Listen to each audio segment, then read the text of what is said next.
statement and then go to the players. Hard game.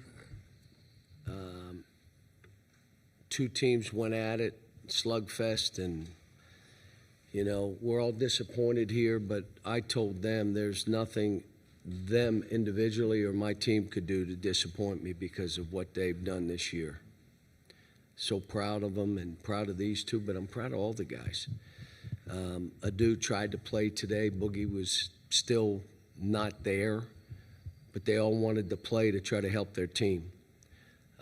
But give Texas Tech credit.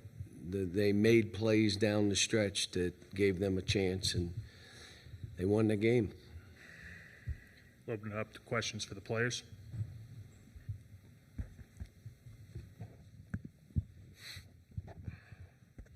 Johnell, Jackson Fuller, Southwest Times Record. Johnell, you guys are up by so much there at the end, and then the offense just really dried up. I mean, was there something Texas Tech did? I mean, what happened to maybe prevent you guys from executing down the stretch?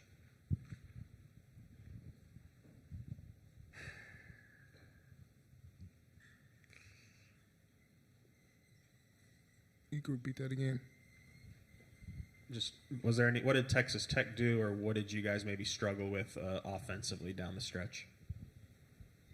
I think we both played hard, and they just came out with a win today. Anthony Christensen, Whole Hog Sports. Just for either of you guys, Texas Tech ended up getting 22 offensive rebounds in this game. Just, was there anything that you guys feel should have been better on the offensive glass, or how did they kind of take advantage of that? I mean, we should have boxed out. You know, that's how they get offensive rebounds. You know, we just ain't get no rebounds. We ain't hit nobody. Further questions from the players. Hi, you guys. Janie McCauley from the Associated Press. You were the last double-digit seed playing, and just from the start of your conference season to now, I mean, are you able to reflect a little bit on what this team accomplished and getting this far, given the way things went early on? It just showed like the togetherness we had as a unit going on 5, and just the grit we wanted to come back and just try to get here. Yeah, it definitely shows, you know, our chemistry, how much of the brotherhood are we. Like what Nelly said, we started out 0-5 and we came to the Sweet 16. Okay, Johnell, Carter, thank you for your time. We'll open it to questions for Coach Calipari. Front row.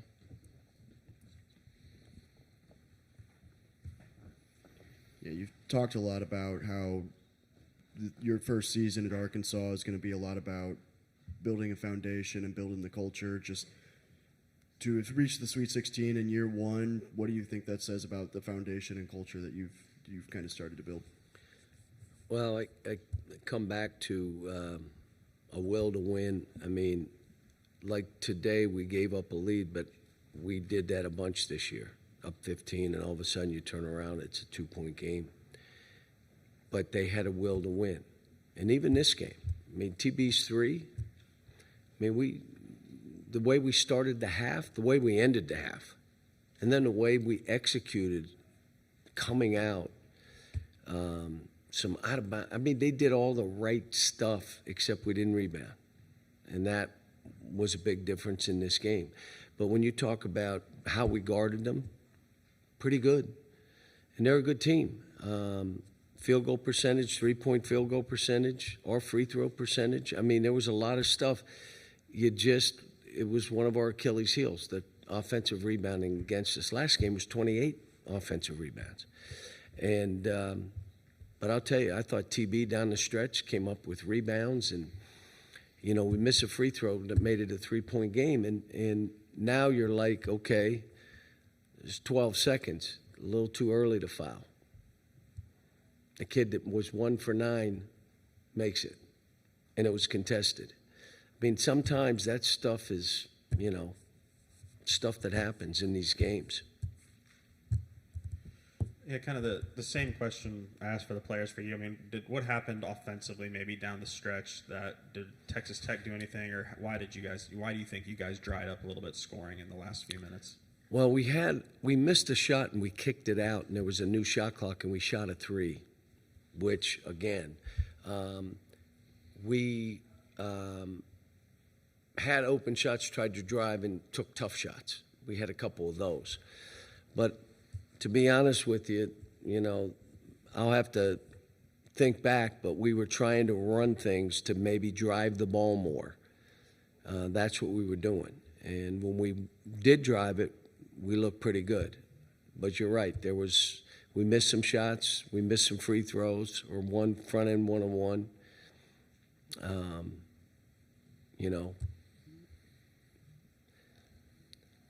You just, like I said, I'm not in the frame of mind to go back play by play, but If I may go back one more thing, I mean, the last possession there in overtime, any consideration to calling a timeout there? yeah, but in my career, I let that go. Let the guy get to the rim. They're not going to foul you. And with that kind of time, just me. You call a timeout, now you got to worry about what he's doing, how he's playing, the inbound, what are you doing? So I usually let that go.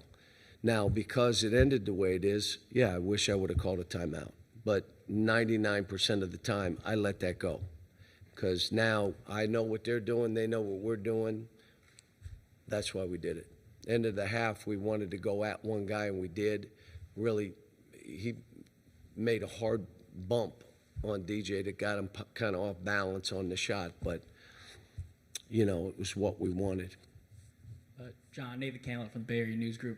Just curious what this group has meant to you in year one, and what kind of just separated them from maybe other groups you've had in the past. This was, and I come back to, they not only just losing games, we were 0-5, but they were also in a dark place individually that they overcame it. And I just kept talking. The first battle you have is the one with yourself. Don't worry about battling anybody else. Battle yourself. How do you keep a good attitude? How do you understand there's only one way to do this is work your way through it? We get in the gym, spend more time. Second thing is you're so worried about yourself, you can't play for us. And then the game's really hard. They became one heartbeat. And the game became easier for each of them. And each of them did some good stuff. Every one of them played better, grew as a player, grew as a person. That's what made it so rewarding for me, because there was a chance they could have let go of the rope. I mean, I think I was asked that question, what do you will they let go of the rope? You're 0-5. And I said, no. I don't believe it because of who they are and what they stand for. And I'll say it again. Adu probably shouldn't even have tried to play today, and Boogie still wasn't fully there. But he wanted to play, which tells you a lot about them and their love for their teammates and their team. Good time for 2 questions left. Frank Farinas with the Arkansas Traveler. Coach, what legacy, what message do you think that this team leaves behind? Well, they wrote their own story. They didn't let somebody else write it. They wrote it. We started so bad, but we were beat up and injured, and we didn't talk about it. We just said, let's keep playing. Let's go. Next man up.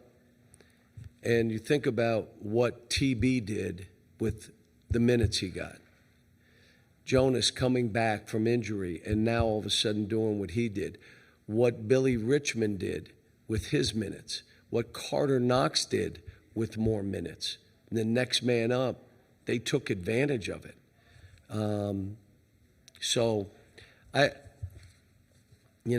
It's hopefully the legacy will be this team was one of the favorites because of what they went through and how they stuck together. Last question, back corner. Connor Goodson, HawgBeat.com. Coach, after a loss like this, just what do you tell your guys? And then also kind of looking ahead to next season, how long do you kind of, with the portal already full go, how long do you kind of give yourself until you start looking forward to that? First of all, I told them how proud I was of them, and there's nothing they could do to disappoint me. Yeah, there were plays I wish they'd have done different or made this but these kids gave everything, even in this game. They gave everything they had to try to win the game. The other stuff, I need to sit down with these guys, but you really think tonight's the night or tomorrow morning's the, we're all kind of raw right now.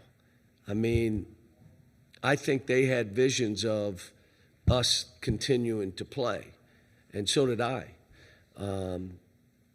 But there's only going to be one team standing, and, there is a point that we need to sit down and talk about, again, returning. We got some freshmen, and what do we do in the portal? We had names of guys out there, but I haven't done anything, haven't made a call, and I won't until I speak to my guys. Who's coming back? Who is it? I think a couple guys will put their name in the draft. I think a couple guys are done. Their eligibility's done. So you're talking 4 or 5 guys, and let me sit down with them and see what that is. But I'm going to say it again for everybody. For me, this was as rewarding a year, and I feel like crap right now. But this was as rewarding a year as I've had in all my years. Now, I've had teams that were better and finished better and national champions and all that stuff. This was a different reward. And for me as a coach, we had to adjust and learn, and it was an experience for me to learn. Like, okay, how do I hold them accountable but not bury them? How do I lift them up yet challenge them? How do I make them uncomfortable so they can learn to be comfortable in those situations? That was an interesting path for me and my staff. And my staff was outstanding. Never wavered, never splintered, nothing. They stayed the course. They worked with kids. They met them, watched tape with them, talked to them, built them up. But they were good kids. Thank you, Coach. You for that.